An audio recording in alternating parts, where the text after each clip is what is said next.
Meus irmãos, minhas irmãs, dia 28 de outubro, isso mesmo, nesse sábado, a igreja se alegra com a festa de São Simão e São Judas, óbvio, não é Judas Iscariotes, ele é o traidor, né? A igreja não ia, meu Deus, né?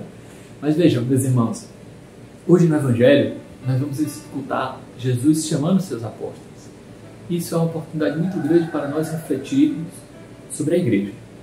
Por isso, vamos escutar com atenção o Evangelho e não se esqueça de fazer você mesmo sua Lexio Divina, aquela leitura orante da Palavra de Deus, para que você tenha esse contato com a Palavra de Deus.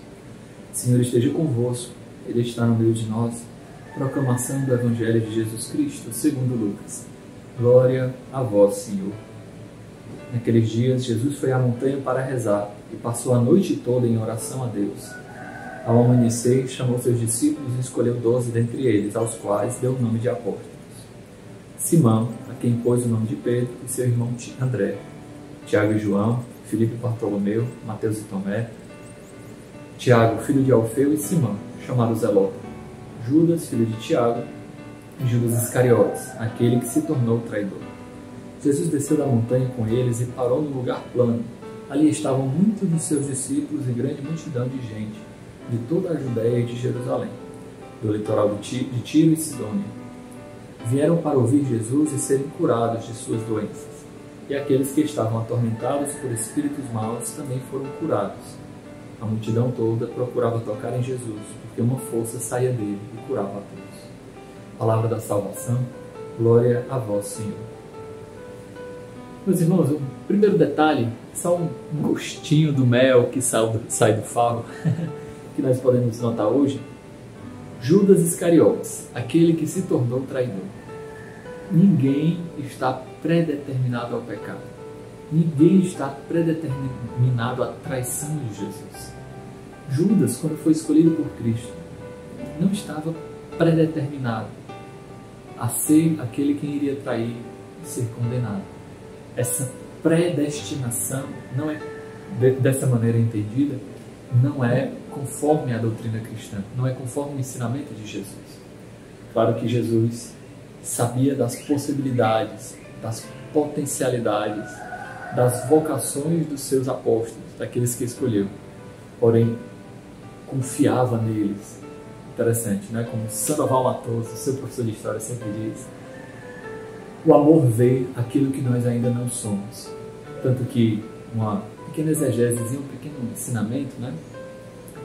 Tanto que na última ceia, quando Jesus dá o pão molhado com mosto para Judas, antes de dizer vai e faz logo o que tens de fazer, esse ato simbólico na ceia judaica, entregar o pão molhado com mosto, era um sinal de predileção. Até o último momento, Jesus amou Judas para que ele se convertesse. Jesus deu uma chance a Judas. Mas voltando, que esse não é o foco da nossa reflexão hoje, isso era só uma pequena gotinha do mel que sai do favo.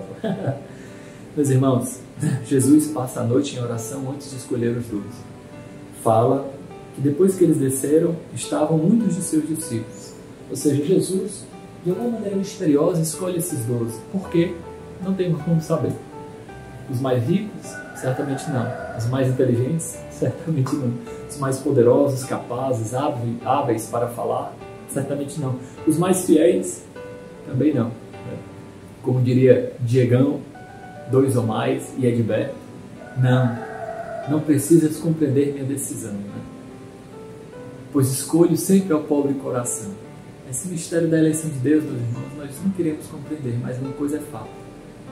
Aqueles que são escolhidos por Deus, eles conferem a graça necessária e suficiente para executar a sua missão.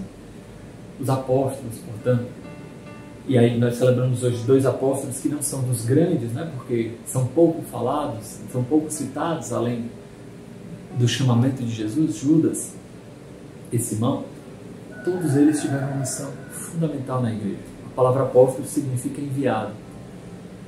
E é muito significativo que Jesus passe a noite em oração para escolhê-los, porque, de alguma forma, eles também fazem parte do plano do Pai para a salvação. E aqui, pessoal, a gente tem que superar aquela mentalidade muito própria dos protestantes, dos evangélicos, de dizer só Jesus, só a Escritura, só a fé. Isso é uma maneira, ao meu ver, muito egoísta, muito centrada em si, de ver o próprio mistério da salvação. Quando o próprio Cristo não fez só ele conferiu a sua missão aos apóstolos. Jesus seria, como é que eu posso dizer? Seria muito, teria nos abandonado se não nos tivesse deixado a igreja. Se ele, imagina que Jesus deixasse só a sua palavra, pá, jogasse nos seus peitos, né? Faça o que você quiser. Não. Jesus conferiu a sua palavra aos apóstolos para que eles interpretassem, entendessem a sua mensagem e que redigissem, transmitissem, pregassem a sua palavra, interpretassem, vissem os sinais que ele continuava a agir na igreja. Um sinal muito claro disso é o primeiro concílio em Jerusalém. Nós encontramos isso nos Atos dos Apóstolos, onde os apóstolos reunidos escolhem algo que aparentemente vai contra a lei de Moisés. Os homens não precisam ser circuncidados. Era algo que estava escrito na lei de Moisés, como uma obrigação referente à lei de Deus. E os apóstolos mudam isso. Mudam isso por quê? Porque entendem a mensagem de Jesus e interpretam a palavra de Deus, não conforme o seu próprio querer, mas conforme a ação do Espírito Santo. Tanto que, em diversos momentos, a gente vai ler nos Atos dos Apóstolos, decidimos o Espírito Santo em nós, porque os apóstolos, eles continuam a agir em nome de Cristo. Mas em nome não só como representantes, como uns mandatários, como são os governos do mundo, mas agir conforme o próprio Espírito de Jesus. Porque o Espírito Santo é o Espírito de Jesus. E o Espírito Santo é o Espírito que anima o corpo de Cristo, que é a igreja.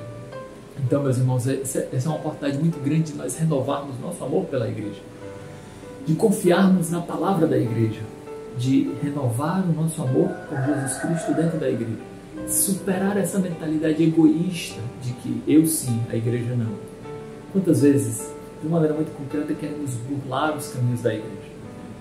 Constantemente as pessoas nos perguntam, né? Esse é um exemplo, claro, mas que eu queria que você refletisse para além deste exemplo, né? As pessoas nos perguntam, Deusmar, mas para ser padrinho precisa ser crismado mesmo, né? Não tem outra maneira de fazer, não? Será que não tem como receber os sacramentos sem receber a catequese? É alguma maneira nós querermos viver com Cristo sem a igreja, sem passar pelos caminhos da igreja, queremos de alguma forma burlar o processo. Isso é muito concreto, né?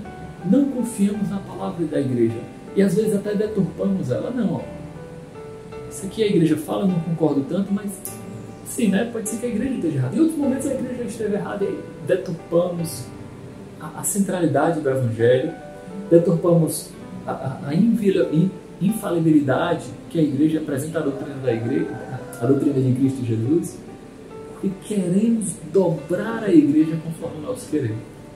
Meus irmãos, perante a verdade, perante a graça de Deus, nós não somos donos, nós não somos senhores dela. Nós somos servos humildes que devemos nos prostrar.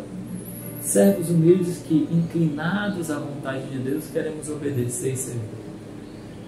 Lembro no começo da minha caminhada, por exemplo, com 15 anos, 16 anos, eu não entendia por que a igreja era contra a camisinha, anticoncepcionais, por que se devia viver a castidade. Naquela época eu não compreendia, claro.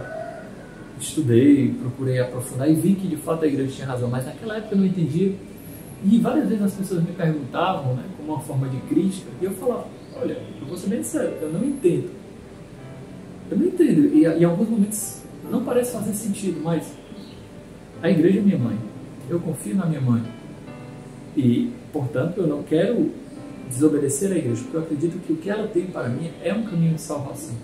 Então, mesmo sem entender, eu não só acredito, mas quero viver o que ela diz. Essa é uma postura, meus irmãos, de verdadeira sensibilidade espiritual, humildade perante a graça de Deus, vocês entendem? Então, a festa desses apóstolos, ela serve para nós, na leitura de hoje, para nós, de alguma forma, renovarmos o nosso amor pela igreja. Será que nós verdadeiramente estamos preocupados em entender o que a igreja fala sobre as coisas? O dever gravíssimo, por exemplo, de em cada profissão, de ser conforme o que a igreja diz. Quantos médicos ensinam coisas que tecnicamente estão certas, mas que ferem o que a igreja fala sobre a vida? Propõem anticoncepcionais, camisinha, que tem algumas ensinamentos em relação ao fim da vida que são a favor da eutanásia e morte cerebral. Vocês entendem?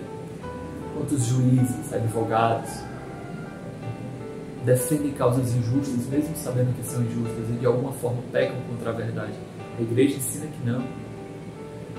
Católicos que politicamente se posicionam a favor das drogas, do aborto, da morte dos criminosos. Aqui eu não estou falando de partido A ou partido B. Mas nós, muitas vezes, fechamos nossos ouvidos ao que a igreja ensina. Os apóstolos não. Simão e Judas, não Iscariotes, o Judas Zelota que celebramos hoje, eles deram sua vida, morreram para defender a igreja, para defender que de fato Jesus ressuscitou, para defender que vale a pena dar tudo pelo tudo. Quando se dá tudo pelo tudo, não se perde nada. De fato, meus irmãos, vejam, será que nós temos capacidade de dar a nossa vida para ser sinais do ressuscitado numa sociedade marcada pelo abandono? Que os apóstolos intercedam por nós. Glória ao Pai, ao Filho e ao Espírito Santo, como era no princípio, agora e sempre. Amém. Abençoe-vos Deus Todo-Poderoso, Pai, Filho e Espírito Santo. Amém.